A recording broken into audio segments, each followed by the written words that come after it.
Hi, this is Mark News from Plant Talk Radio. Thanks for subscribing and listening to our podcast, Your Gardening Questions from Plant Talk Radio. If you have a gardening question you'd like our host Fred Howard to answer, send him an email. The email address is fred@planttalkradio.com. Now for today's question. Hi, Vicki. Good morning. Sorry. Hi, Fred. Good morning, Vicki. How can we help you?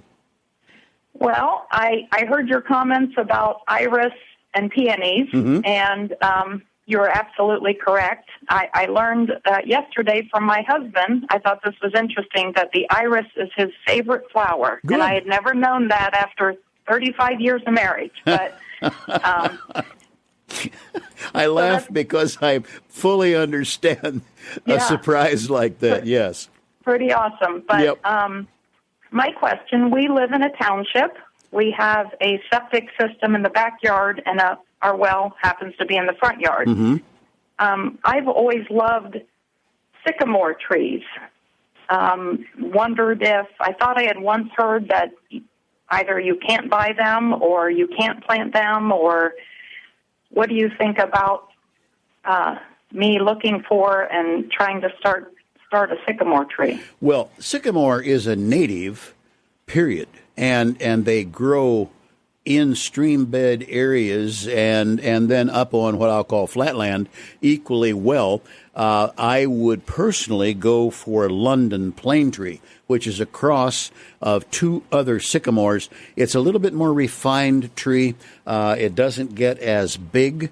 I think they're slightly stronger. Now, this is maybe perhaps just because of their size. They don't get up big enough that the wind will tear them up. But I don't know that you're having any problem finding either sycamore or most especially the London plane tree. It is a normally grown nursery industry product. So you should be able to find that. Now, be careful only of this.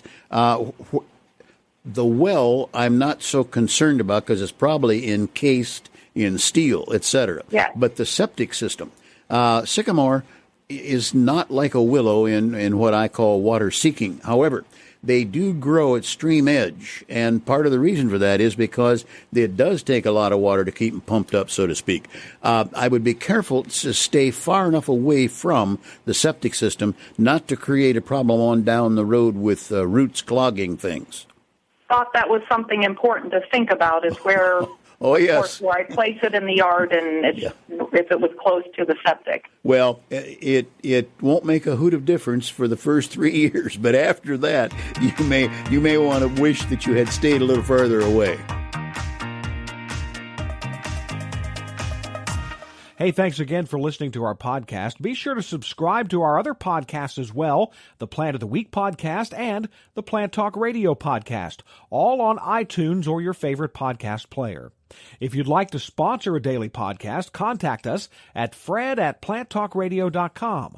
To find out more about Fred Howard and Plant Talk Radio, visit our website, planttalkradio.com. Hi, this is meteorologist Jennifer Naramore. You hear my daily forecast? Now you can check out our podcast about one of nature's most fascinating phenomenon, tornadoes. You'll hear from scientists, storm chasers, and storm survivors. Plus, stories never told before. They're so riveting you can see them in your mind. They can happen anywhere in the world, any day of the year. Don't miss the next episode of Tornado Talk. Circle270media.com